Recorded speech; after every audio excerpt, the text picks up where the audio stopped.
haji. Sekarang ni berhenti azan ke ataupun lepas azan dia sama sikit ke macam mana, dah berubah lah? Itu bulan boleh start. Itu bulan boleh start. Tapi sebenarnya kalau sekolah kalau dapat habis sebelum azan lah. Tapi sebab ada perkeliling dah jais, maksudnya dah boleh sambung dah, tapi tak tahulah kalau sini dah benar kan. Apa, sikit je. Terima kasih je. Allah, terima kasih banyak.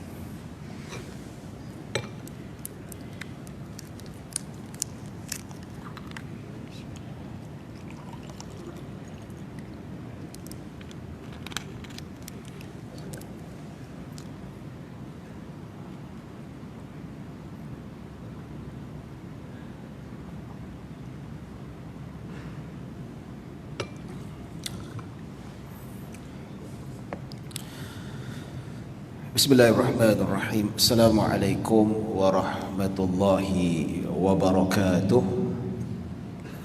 Innal hamdalillah nahmaduhu wa nasta'inuhu wa nastahdihi wa nastaghfiruh wa na'udzu billahi min shururi anfusina wa min sayyiati a'malina. Man yahdihillahu fala mudilla lahu wa man yudlil fala hadiya lahu. أشهد أن لا إله إلا الله وحده لا شريك له وأشهد أن سيدنا محمدا عبده ورسوله. اللهم صل وسلم وزد وبارك على سيدنا محمد عبدك ورسولك النبي الأمي وعلى آله وصحبه أجمعين. سبحانك لا علم لنا إلا ما علمتنا إنك أنت العليم الحكيم.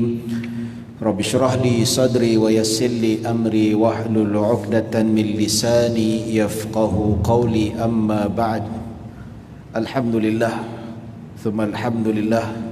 Syukur pada Allah Subhanahu wa taala atas nikmat serta limpahan kurniaan daripada Allah Subhanahu wa taala.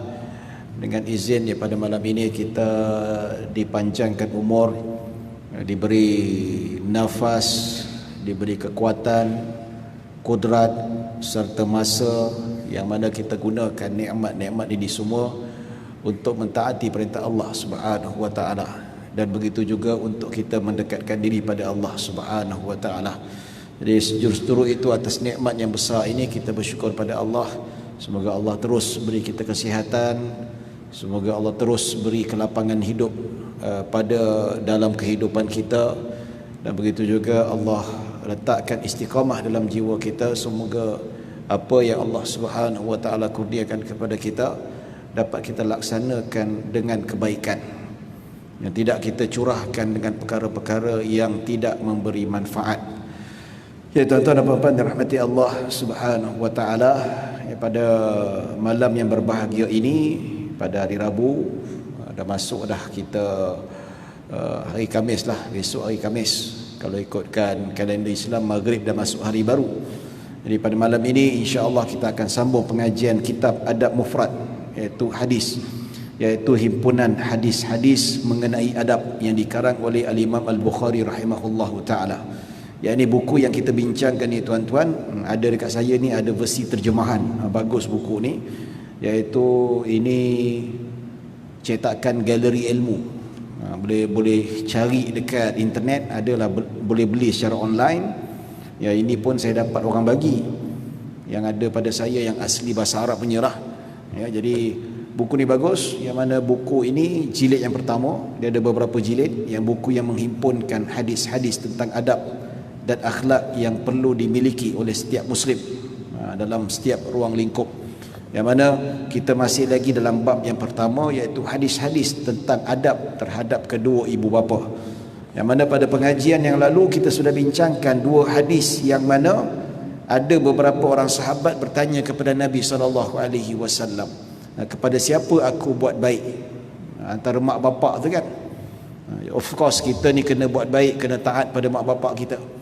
Maka disebutkan bagaimana siapakah yang perlu aku berbuat baik. Maka Nabi SAW sebut ibumu. Nabi ulang 3 kali. Sahabat tanya, siapa aku perlu buat baik? Ibumu, ibumu, ibumu. 3 kali soalan, iaitu Nabi SAW sebut 3 kali. Yang keempat kata man abir, siapa yang perlu aku buat baik. Yang kali keempat barulah bapa kamu. Dalam erti konsep yang disebutkan oleh baginda sallallahu alaihi wasallam, iaitu kedua-dua ibu bapa kita wajib kita buat baik. Selagi mana mereka hidup, kita buat baik dan mentaati mereka, menyenangkan hati mereka. Mereka susah, wajib kita tolong. Mereka miskin, kita wajib menafkahi mereka kalau kita mampu. Kalau mereka dalam keadaan sakit, wajib kita ubati mereka, apa sajalah, macam seumpama macam mereka menjaga kita seperti kecil. Ini hukum kita, tuan-tuan.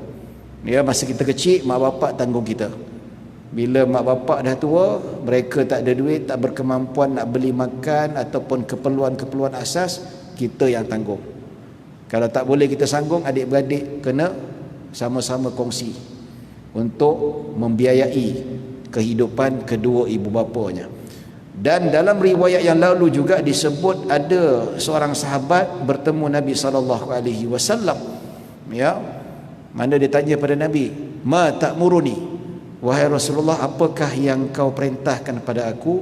Maksudnya satu amalan yang mesti aku buat, yang mana satu amalan yang tak boleh aku nak tinggalkan.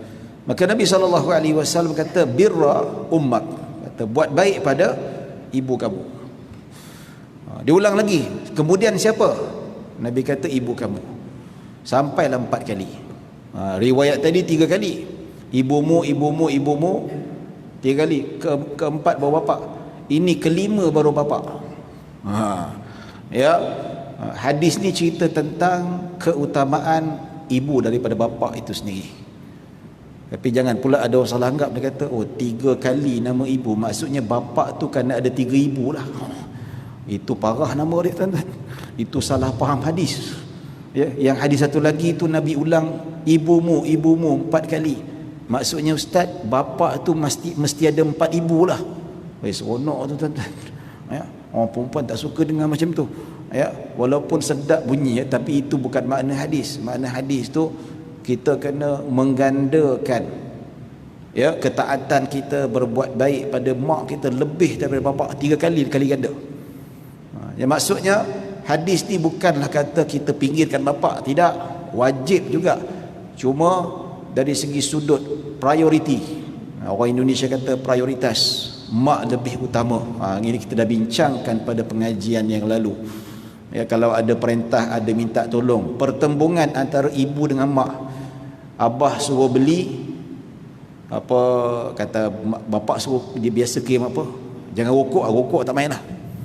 Dia suruh beli paku ke, suruh beli papan ke apa, dalam masa yang sama mak suruh beli santan. Saat mana ni, bapak dah suruh dulu dah, tiba-tiba mak pula datang, man kau pergi beli santan. Mana satu nak buat? Dalam hal ni prioriti buat kat mak dulu. Pergi beli santan untuk mak. Mak minta apa, buat dulu. Lepas tu barulah belikan bapak punya barang. Hantar dulu barang mak, lepas tu belikan barang bapak.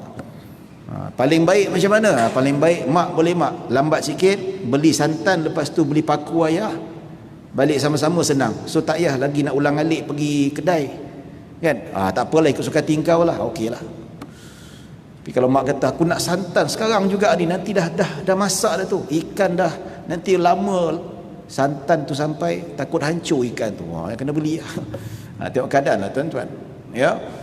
Jadi bapak kena faham lah, kita ni, saya bapak, tuan-tuan ni bapak. Jadi kalau anak lebihkan isteri kita, itu biasalah, tuan-tuan. Memang suruhan hadis Nabi SAW. Sebab apa? Dari segi sudut logiknya, ketika dia mengandungkan kita 9 bulan 10 hari, mengendong, berat kita sekilo 2 kilo, ada yang 3 kilo. Bayangkan, tidur, pergi tandas, pergi kerja, pergi bawa kereta, pergi shopping, dia menggendong kita 2-3 kilo tu selama lebih kurang lah. Kalau macam first trimester tu tak berat mana, dah masuk second trimester tu, yang masuk bulan ke-4 ke-5 tu dah start berat sikit dah. Yang 8 bulan 9 bulan tu memang berat sungguh, sampai pinggang sakit. Lepas tu nak melahirkan lagi, ada wanita yang contraction 7-8 jam. Isteri saya anak pertama tu daripada isyak sampai subuh contraction belakang sakit. Tapi tak keluar-keluar juga, pembukaan dia punya vagina tu tak buka besar. Tapi belakang dah kontrak sakit dah. Aduh, serangan yalah, kita tak pernah rasa nak gambarkan macam mana. Tapi kita tahu lah, subuh baru bersalin anak sulung saya, tuan-tuan. Berapa lama dia tahan tu. Lepas dah bersalin, dia nak membesarkan kita, nak menyusu dengan tak tidurnya. Ya, kita pun bantu jugalah, tapi susah lagi mak. Kena anak pula yang kena masuk angin perut dia. Habis sebotol minyak telon letak dah. Tak hilang-hilang juga, tak boleh tidur, melalak menangis. Mak pun tak boleh tidur. Kita pun tidur sorok-sorok tidur jugalah. Nampak? Jadi tuan-tuan dan mati Allah Subhanahu Wa Taala. Jadi macam-macam lah dari segi sudut. Kata orang, cabaran nak membesarkan anak bandingkan bapa dengan mak, of course mak lebih mencabar. Maka di situlah tuntutan maka Nabi SAW, kedua-duanya wajib kita taat, kedua-duanya wajib kita buat baik, tetapi prioriti kelebihan diberikan kepada ibu. Ya, tapi ada juga yang salah faham, dia kata kena layan mak, bapa tak payah. Oh, tak boleh. Bapa pun tak boleh disisihkan, tak boleh. Bapa juga tetap kita kena layan dengan baik. Cuma hadis ni cerita tentang mana yang lebih utama. Ya tuan-tuan dan puan-puan dirahmati Allah Subhanahu Wa Taala, berdasarkan hadis ini ulama kata kalau kita nak beri pemberian, ya ulama kata berdasarkan hadis ni, ya katakanlah kita nak bagi duit, kita boleh lebihkan mak. Bapa kita bagi 1,000, mak kita bagi 1,500. Boleh tak? Boleh, berdasarkan hadis Nabi SAW. Ini sebab apa? Macam tak adil. Yalah, bukan masalah adil tak adil, dua-dua kita bagi.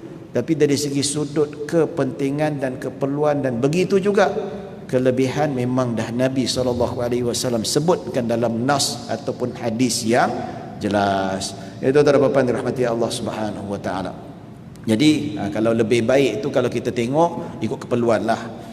Ya, kadang-kadang bapa tu memang tak ada duit, dalam masa yang sama dia pun nak tanggung mak kita, lepas tu dalam masa yang sama dia pun nak bayar tu bayar ni. Tak apalah, kita bayar lebih kat bapa tu, bukan kita melebihkan bapa, tapi atas dasar keperluan.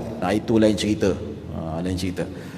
Baik, kita masuk hadis yang baru insya-Allah, pada hadis yang ke-7. Setahu saya sekarang ni JAIS dah lebarkan aktiviti agama, dah boleh buat seminar, dah boleh buat kursus haji, macam-macam lah. Ya. Jadi kalau tengok surat perkeliling tu lepas azan dah boleh sambung sikit.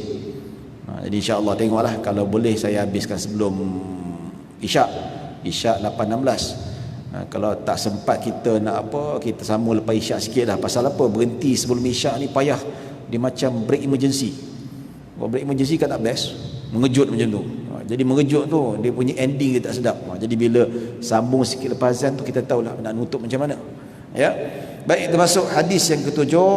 Hadis An Ibni Abbasin radhiyallahu anhuma qala ma min muslimin lahu walidani muslimani yusbihu ilaihima muhtasiban illa fataha lahu Allahu babaini ya'ni minal jannah wa in kana wahidan fawahidun wa in aghdaba ahadahuma lam yardallahu anhu hatta yarda anhu qila wa in zalamahu qala wa in zalamah.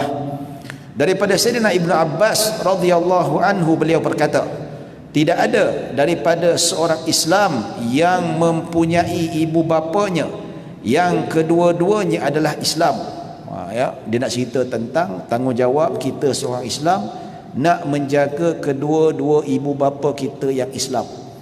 Adakah kita ni wajib menjaga kedua ibu bapa kita yang Islam saja? Bagaimana orang yang mu'allaf, mak bapak dia belum masuk Islam, belum dapat hidayah, habis tak perlu layan ataupun tak perlu buat baik, tetap juga buat baik. Hadis ni cerita tentang kebiasaan. Kalau kita Islam, mak bapak kita Islam. Tapi kalau arti lain, kalau katakanlah seorang mu'allaf tu dia masuk Islam, mak bapak belum Islam, tetap juga wajib kena buat baik. Sama jugalah, kalau dia susah kita kena bagi dia makan, tak boleh sakit hati-hati dia. Sebab apa? Walaupun dalam hadis ni kata kedua-dua ibu bapanya Islam, bukan maksud menafikan hak mak bapak yang bukan Islam. Pasal apa? Ada hadis lain. Ada hadis lain banyak sekali yang ketika mana dekat Mekah ada sahabat Nabi yang datang kata, adakah perlu aku buat baik pada mak aku? Ya, mak ada Sa'ad bin Abi Waqqas, mak dia apa boikot tak nak makan. Nabi kata kau buat baik ke mak kau, pujuk dia, kau layan dia baik-baik. Maksudnya jelas hadis-hadis yang lain menunjukkan bahawa kita orang Islam kalau ada mak bapak yang bukan Islam tetap kena layan dengan baik juga. Ya.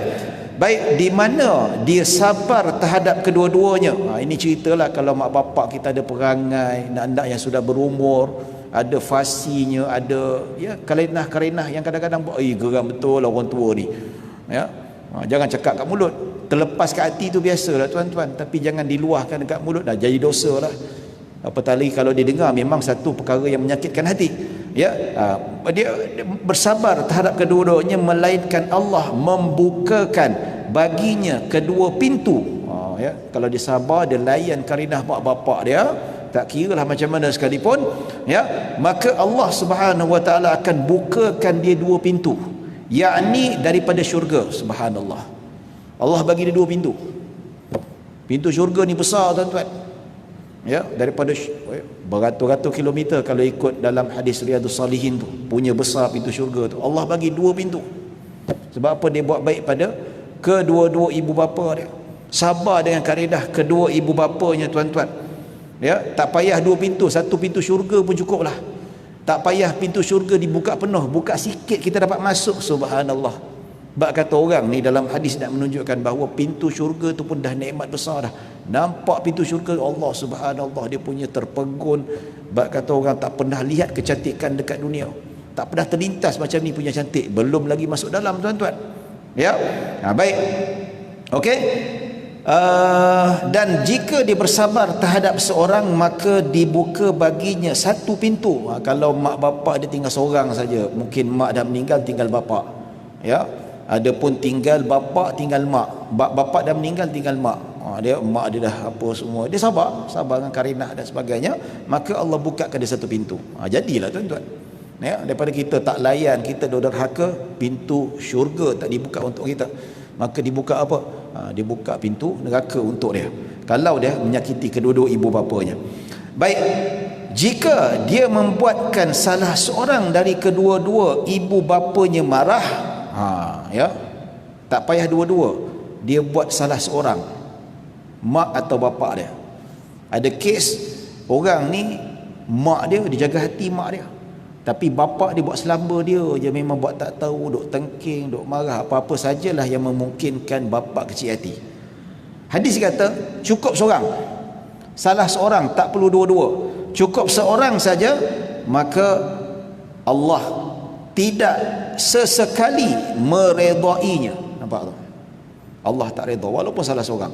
Dia tak perlu tunggu dua-dua. Salah seorang murka, maka Allah tak redha sama sekali, sehinggalah salah seorang daripada kedua-dua ibu bapanya meredainya itu. Nampak? Sampailah bapak dimaafkan, bapak tak kecil hati, okey, barulah Allah redha. Ini berkaitan dengan hadis yang kita baca sebelum ini, seperti mana sabda Nabi SAW, ridallah ridal walidain, iaitu keredaan Allah bergantung kepada keredaan kedua ibu bapa kita. Wa sakhatul rabb wa sakhatul walidain, disebutkan bahawa kemurkaan Allah itu bergantung kepada kemurkaan kedua ibu bapa kita. Jelas mak bapak kita marah, tak payah dua-dua, salah seorang cukup, Allah memang murka kat kita, dan dosa yang sangat besar tuan-tuan. Dan bila dosa sangat besar, Allah tak terima taubat kita, ya, Allah tak terima amalan kita. Nampak tu, tergantung amalan kita. Ini banyak sekali disebutkan dalam nas-nas. Dosa besar menghalang ibadah kita sampai kepada Allah Subhanahu Wa Taala. Jadi selagi mana dosa besar kita tak bertaubat, tak minta maaf dekat bapak kita, mak kita, selagi itu Allah murka, dan selagi itulah Allah Subhanahu Wa Taala laknat kita tuan-tuan. Wal iyadzubillah, minta jauh daripada Allah Subhanahu Wa Taala. Lalu dikatakan kepada Ibnu Abbas, maksudnya Ibnu Abbas ditanya oleh seorang lelaki, dia kata walaupun kedua-dua ibu bapanya menzaliminya, jadi mak bapak dia jahat, mak bapak dia bukan baik mana pun, mak bapak ni buat tak tahu dan sebagainya. Ya, ada kes lah, ada kes ni biasa yang berlaku. Kadang-kadang ya suami isteri bercerai, bila bercerai berpisah, biasa anak siapa jaga? Mak jaga, betul tak? Dan kadang-kadang ada sebahagian bapa tu bila dah bercerai, dia tak buat tak tahu tentang anak dia, nafkah tak bagi, semua bini tanggung seorang, ya. Tiba-tiba bila dah 10 tahun, dah 20 tahun anak dah besar, barulah bapak tunjuk muka. Ya, bab kata orang ni bapak tak baik lah. Ya, walaupun bapak dia ada historically buat jahat pada anaknya, maka disebut adakah kita ni sebagai anak kena layan, kena buat baik pada mak bapak yang buat jahat. Kes ada juga tuan-tuan yang perempuan pergi lari dengan lelaki lain, tinggalkan anak pada suami dia. Ada juga mak yang jahat. Tapi kes bapa jahat pun ramai lah. Yang mak jahat pun ada juga. Maka lelaki bertanya, macam mana pula kalau bapa tu jahat? Adakah kita anak dah kena buat baik juga? Maka Ibnu Abbas radhiyallahu anhuma menjawab, walaupun kedua-duanya menzaliminya. Nampak tu? Ya. Ada cerita kita akan bawa. Saya biasa bawa hadis ni, kita akan bawa satu isu, kita nak membumikan. Kita nak bawa satu kes ataupun yang saya pernah dengar dekat mahkamah ke, ataupun ada orang datang mengadu kat saya sendiri. Macam mana kita nak applykan? Macam mana situasi kita nak hadapi, tuan-tuan? Adakah perlu buat baik dan sebagainya? Ya.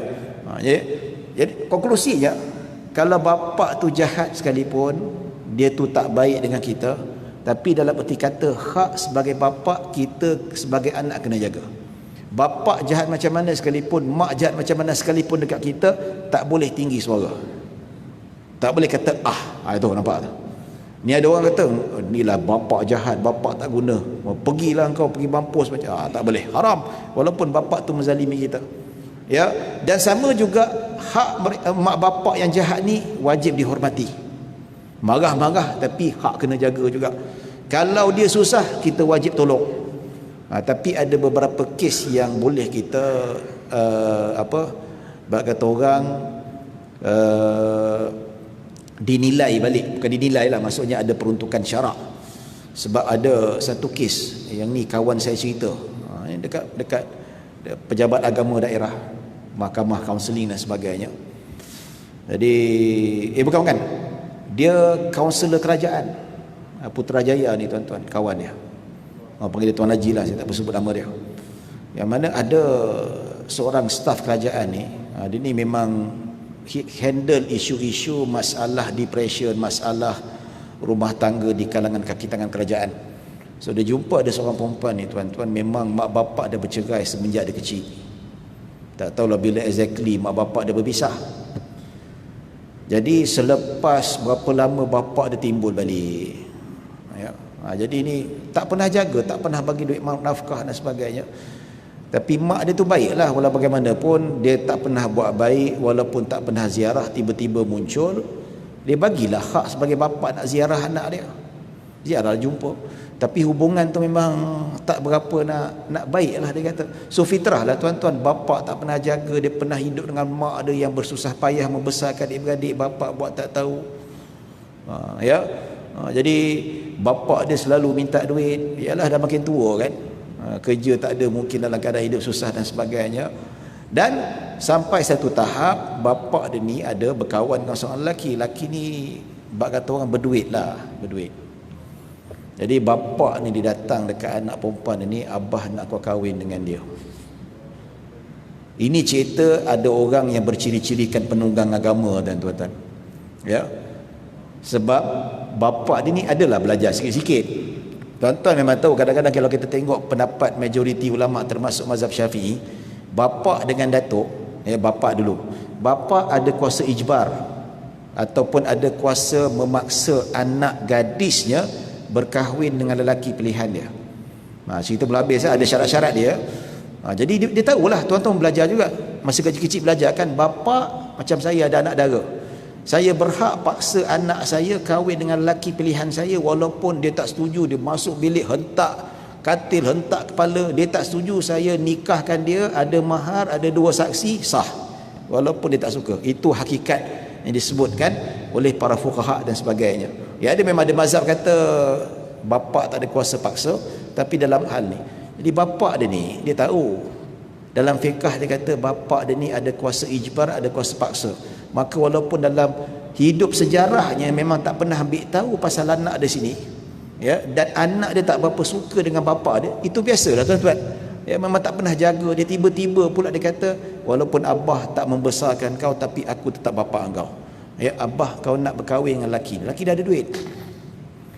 So bila berkahwin, dia ada deal lah dengan lelaki dia kata, kalau encik kahwinkan anak dara ni, saya akan bagi amount sekian-sekian. So bapak dia paksa kahwin. Dah lah muka tak malu. Dah lah tak pernah jaga, tak pernah bagi duit nafkah, tiba-tiba nak paksa anak. Dia kata, abah tak berhak nak paksa saya. Ingat, abah bapak kandung kau. Bapak berhak, apa kata orang ni, memaksa. Mana nampak tu? Ini penunggang agama nama dia. Ya, tapi bab dia tak bagi nafkah dulu tu, dia tak pernah fikir itu melanggar syarak, tak pernah fikir. Tapi untuk kepentingan dia gunakan hukum hakam. Ini penunggang agama dah tuan-tuan. Tak. Macam juga suami yang tak bekerja, malas, macam biawak hidup kan, tak pernah bekerja, tapi dia minta duit, pinjamkan bang dia RM50, tak payah bang, minta je bang, kau tak bagi kau isteri neraka, kau nak masuk syurga tak, bagi abang RM50. Ini penunggang agama nama dia. Ada. Ya. Jadi kes ni berlaku ni tuan-tuan, kawan saya dekat Putrajaya, dia kata, ini saya tak boleh nak jawab, saya bukan ustaz, saya kaunselor. Dia call saya,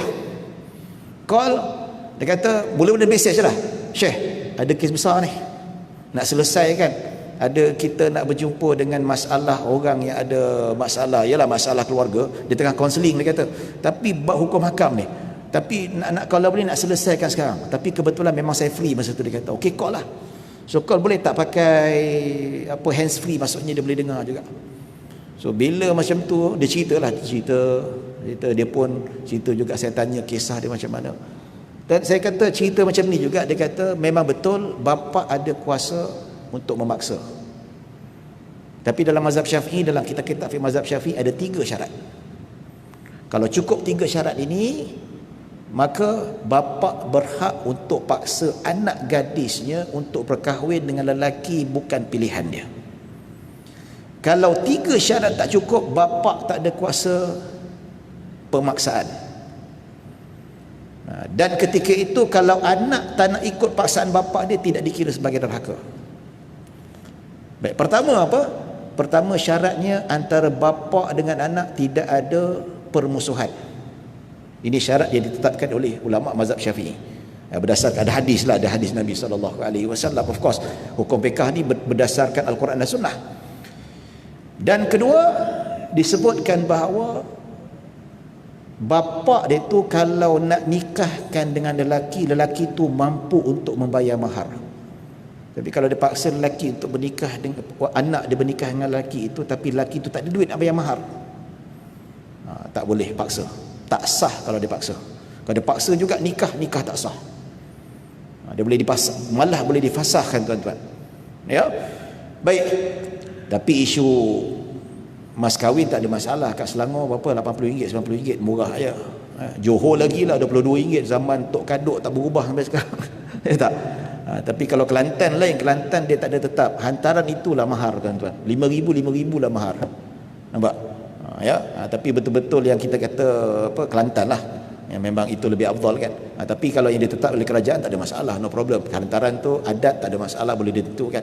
Dan syarat ketiga, bapa tak boleh paksa anak perempuan dia berkahwin dengan lelaki yang tak sekufuk dengan dia. Dah dengar bab kufuk?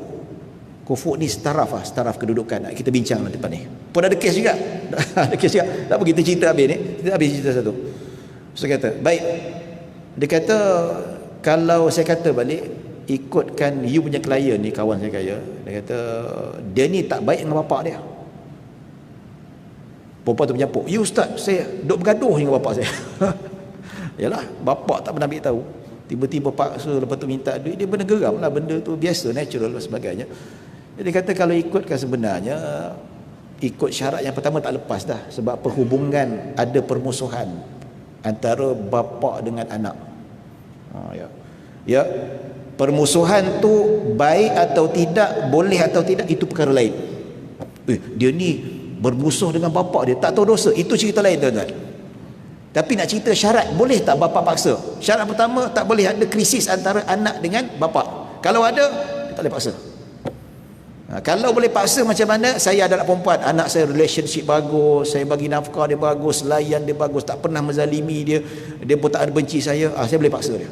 Tapi kalau ada sedikit kebencian, ada permusuhan, maka tak sah. So dalam situasi ni tuan-tuan, bapa cik tak boleh nak paksa cik untuk berkahwin pasal apa, hubungan tak baik. Dia kata, oh leganya Ustaz, alhamdulillah, dia cerita okey. Kata bab saya dah habis, bab kaunseling macam mana nak settle lah, serah pada kawan saya balik. Kita terangkan. Ini semua ni tuan-tuan, kalau kita sebut dalam hal ini ada dibincangkanlah dalam mahkamah syariah pun ada cerita juga, bapa nak paksa ada syarat-syaratnya, ada agreement lah. Itu cerita yang lebih panjang, saya tak nak cerita panjang. Cuma kita cerita dalam keadaan macam ni, situasi macam tu, bapa tak ada kuasa untuk memaksa. Walaupun bapa dia menunggang agama.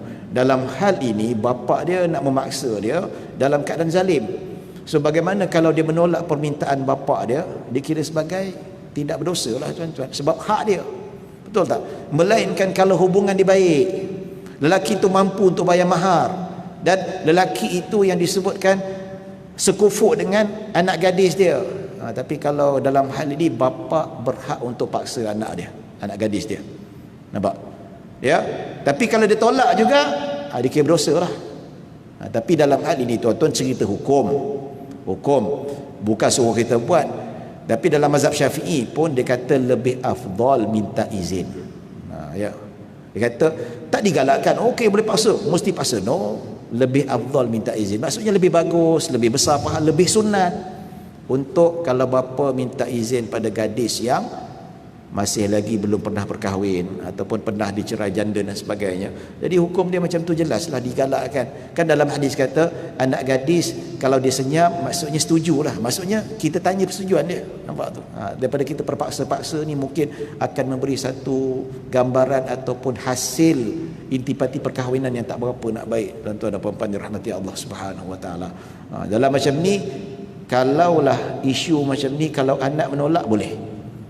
Kalau bapa tak cukup kuasa ijbar untuk paksa. Tapi kalau bapaknya cukup syarat, menolak tak boleh. Tapi jaranglah sekarang berlaku ni tuan, kecuali kalau ada kes-kes tertentu. Kalau anak dia tak apa siapa dia pilih dah, dia tak siapa lelaki dia pilih dan tak ada masa depan, agama tak ada, kerja tak, itu lain lah. Ya. Jadi tuan-tuan dan puan-puan dirahmati Allah Subhanahu Wa Taala, pun kes yang sama juga, tapi kes ni bukan kes bapa dizalim, tidak. Sama juga kahwin paksa lah. Ini ada seorang perempuan, dia PM saya dekat Facebook. Dia kata, dia cerita lah, dia kata ustaz, cerita ni confidential, tak cerita kat orang. Dia kata tak apa, cerita ni tapi boleh tak saya kongsi dekat public tapi tak sebut nama sesiapa. Itu tak apa ustaz, jangan sebut nama saya. Sebab apa, memang kita nampak lah dalam profil FB tu, kita nampak muka dia macam mana. Kita tu siapa, kata dia ni pensyarah kanan. Pensyarah kanan, umur dia lebih kurang dalam, yalah, bak kata orang tu dah ada PhD tu mungkin dalam 30-an lah, saya tak pernah tanya umur dia. So bapa ni berkenan dengan seorang lelaki. So bayangkan kalau dia ni pensyarah kanan dekat universiti tempatan, gaji boleh tahan lah tuan-tuan. Paling tak pun 8,000, 9,000, campuran lain lagi berapa tak tahu, wallahu alam, gaji besar lah. Jadi dia kata dia dengan bapa tak ada masalah, baik, bapa dia bagus. Dan bapa dia ni ialah orang masjid. Dan satu lagi, bapa dia ni memang suka buat usaha agama. Ni kita pujilah. Kita bukan nak merendahkan orang yang buat usaha agama ni, bagus. Orang yang buat usaha agama ni pergi keluar 3-4 hari, 40 hari ni, kita tak mampu buat, tapi mereka mampu buat. Alhamdulillah. Teruskan kerja macam ni. Ya. Orang yang buat usaha agama dia dapat mengembalikan. Kadang-kadang ada mak-mak rempit, orang yang terlibat dengan dadah dan sebagainya, dia berjaga tarik. Itu benda yang terpuji. Bapa dia di-involve dengan macam tu, bagus, memang bagus. Kita puji, kita tak ada nak sangkal usaha itu dan perlu diteruskan. Ya, surau tempat saya pun ada jemaah sebelum PKP lah nak bermalam 3 hari, kata izinkan, bagi biarkan, tak apa. Dia imarahkan, dia buat bayan ke, dia buat gas ke, silakan, tak apa, imarahkan. Kita semarakkan usaha dakwah ni. Cuma bapa dia ni berkenan dengan seorang lelaki. Lelaki pun sama jugalah, sama-sama buat usaha dakwah. Dia berkenan sungguh budak dia nak kahwinkan. Cuma dia kata bukan lelaki tu jahat, tidak, tapi lelaki tu tidak ada pekerjaan tetap. Maksudnya dari segi sudut pendapatan dia. Pendapatan dia of course lah, bila tak ada pendapatan tetap, jadi dari segi sudutnya gap dia perempuan dengan lelaki tu memang jauh, dia kata. Dan saya tak nak, dia kata, kalau boleh saya nak kahwin dengan lelaki yang kalau boleh yang standing dengan saya, ataupun lagi tinggi daripada saya, ataupun tak standing mungkin hampir-hampir dengan saya lah. Tapi kalau macam ni nanti kan bila lah kahwin, saya pula yang sibuk duk tanggung dia. Dia kata, tapi bapa saya nak juga saya kahwin dengan dia. Dia tanya saya, dia kata, "Ustaz, betul ke dalam Islam ni bapa boleh paksa anak gadis dia berkahwin?" Sama lelaki macam tadi tu, cuma senario yang berbeza. Dia kata betul, majoriti mazhab termasuk mazhab Syafi'i kata boleh, kecuali mazhab apa saya lupa dah yang kata tak ada kuasa ijbar ni. Maliki ke Hambali, lupa dah, saya tak berapa ingat. Ya. Baik. Ingat saya bukan nak condemn jemaah usaha dakwah, tidak. Yang usaha dakwah ramai yang kaya tuan-tuan. Dia keluar 3 hari kereta Velfire, kereta Mercedes. Nampak tu. Ya. Bab kata orang yang tak kerja tetap, yang tak ada pendapat tetap, bukan orang ni, ramai kat luar sana tu. Ya tak? Universiti pun, lepasan universiti pun tak ada kerja tetap tuan-tuan. Ya, bukan kita nak hina, tidak. Ya. Jadi dah azan ya. Baik, kita bagi laluan azan dahulu. Dah azan dah. Ya. Cerita ni kita sambung bulan depan lah. Tak syok pula ya tak. Sambung lepas ni insya-Allah.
Baik, tuan-tuan dan puan-puan dirahmati Allah Subhanahu Wa Taala, sambung cerita. Dia kata, yalah bapak dia suruh dia kahwin yang mana dia tak setuju. Ya, dia kata andai kata kalau bapa dipaksanya juga, betul ke dia kena kahwin, dia tak boleh tolak, dia kena terima? Dan jawapan yang sama juga saya bagi pada dia lah. Saya terangkan dari segi sudut hukum fiqah dia macam mana. Hukum fiqah yang ulama terangkan 3 syarat tu lah. Pertama, tidak ada permusuhan. Kedua, lelaki itu mampu untuk bayar mahar yang ditetapkan oleh perempuan. Kata aku nak mahar 10,000, kalau dia mampu, okey. Paksa pun tidak menjadi masalah. Dan ketiga, lelaki yang dipaksa oleh bapanya itu mestilah sekufu. Dalam Islam, majoriti mazhab kecuali mazhab Maliki, ada 4 ciri-ciri kufur tu. Kufur ni standing, setara. Duduk sama tinggi, diri sama, duduk sama rendah, diri sama tinggi. Dari segi sudut keturunan, keturunan dari segi sudut harta, dari segi sudut kerjaya, dan dari segi sudut agama. Agama ni, kalau perempuan yang soleh, bapa tak boleh paksa dia kahwin dengan lelaki yang tak soleh.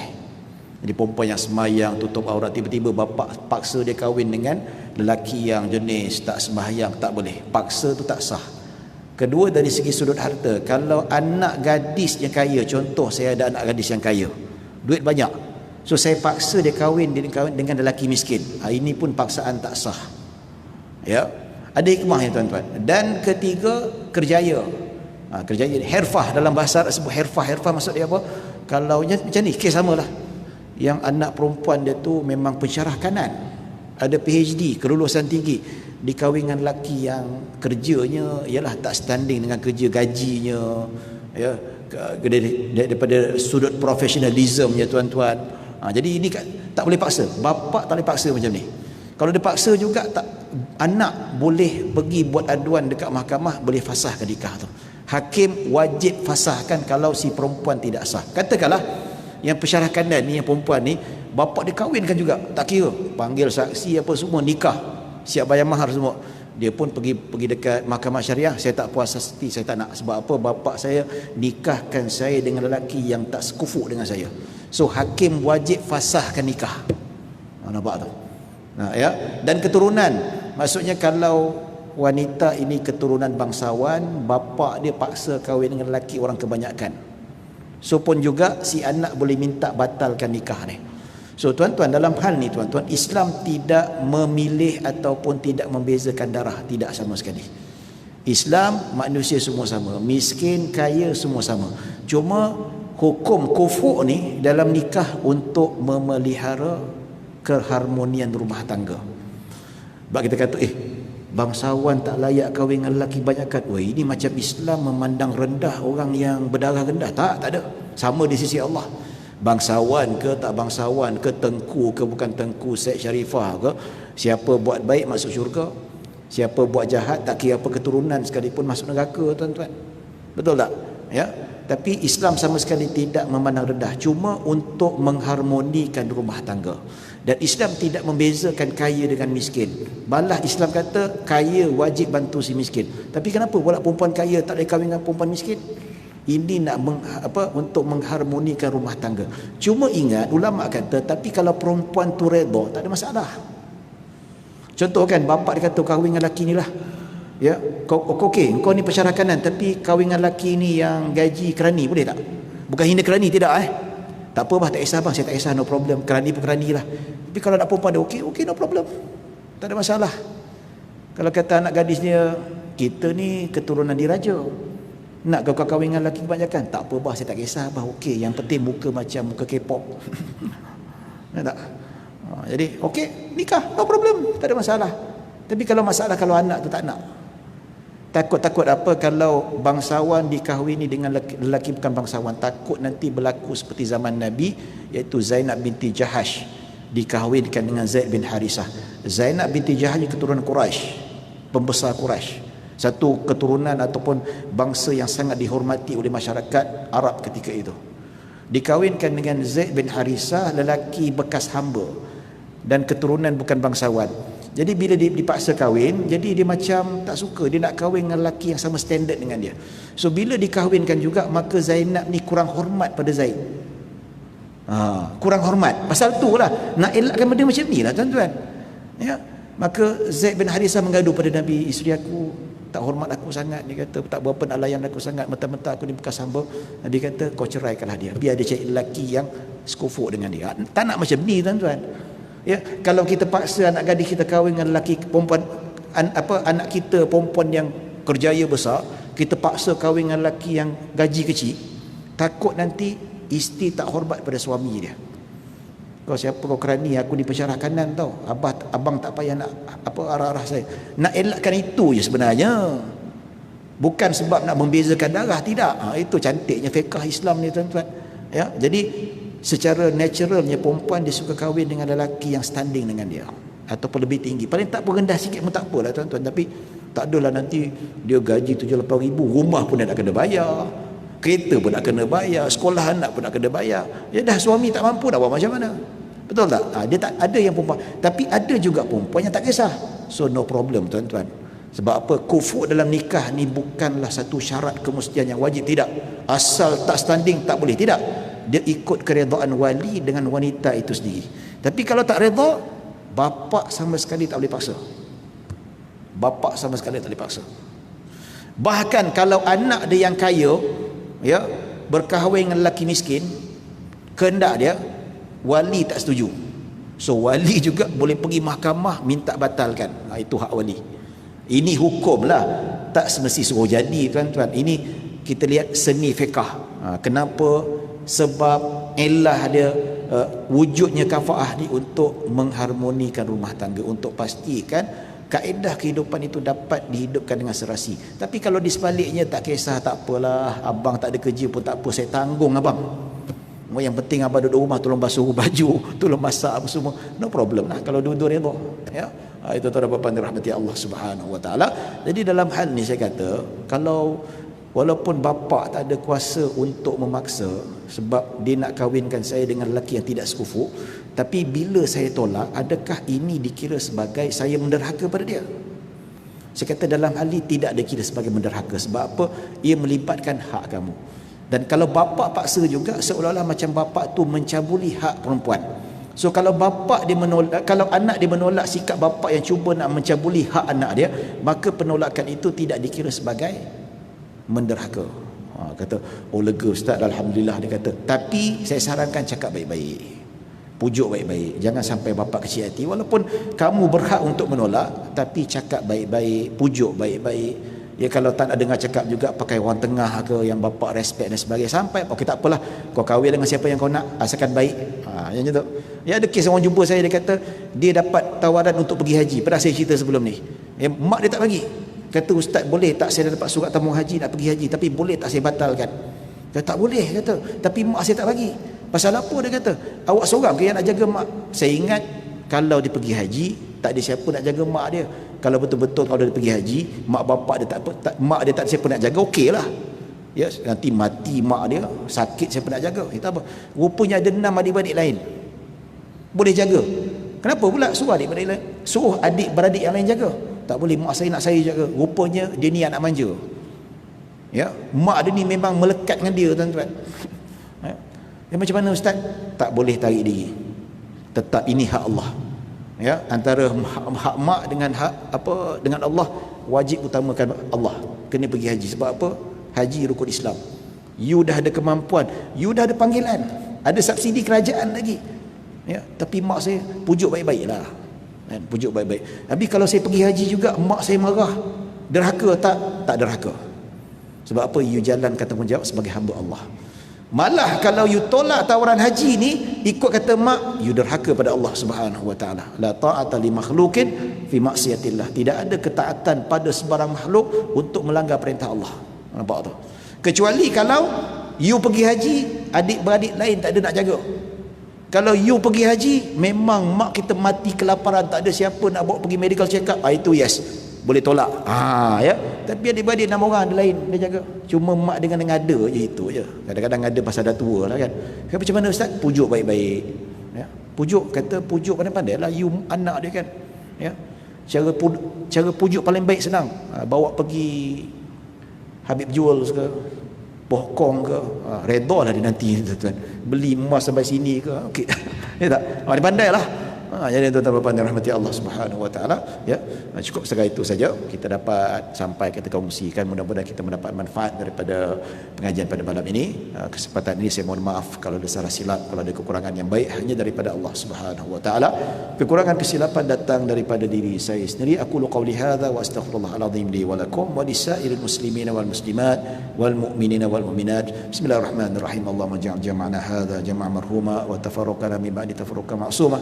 Allahumma la tada' fi maqamina hadza thamma illa ghafarta wal hamdan illa farajta wa la dayna illa qadaita wa la maridan illa shafaita wa la hajata min hawaiji dunya wal akhirati illa qadaitaha ya rabbal alamin. Sallallahu ala sayyidina Muhammadin wa ala alihi washabihi wasallam. Alhamdulillahirabbil alamin. Assalamualaikum warahmatullahi wabarakatuh.